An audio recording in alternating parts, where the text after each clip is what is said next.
हा बघा, हा आहे आरती कॉटेज. त्या मावशींचा आपल्या काकींचा नंबर, राहण्याची व जेवणाची उत्तम सोय, नागाव बीच अलिबाग. इथे कॉन्टॅक्ट नंबर आहे आरती बरोबर. सत्तेश्वर प्रसन्न आलात तर बघा, एकदम भारी आहे, एकदम रोड टच आहे. हा आपला कॉटेज आणि हा रोड. या साईडला नागाव बीच, इकडे आपण अलिबागला जाऊ शकतो. आता मच्छी आणायचा प्लॅन आहे, बघू मच्छी कुठली भेटते. मला सुरमई खायची आहे, सुरमई बांगडा काय मिळेल तो. बांगडा तर गरम असतो म्हणून बांगडा खायला मजा नाही.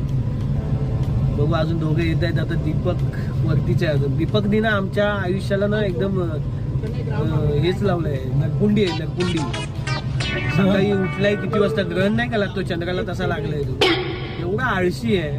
सकाळी आम्ही 10ला 11 वाजून उठवतोय, 12 वाजता उठलाय. खराटे देत होता, ते खराट्याची बघितली असेल तुम्ही, असे खराटे देतो म्हणून त्याला ते स्पेशली एकाच बेडवर टाकली होती.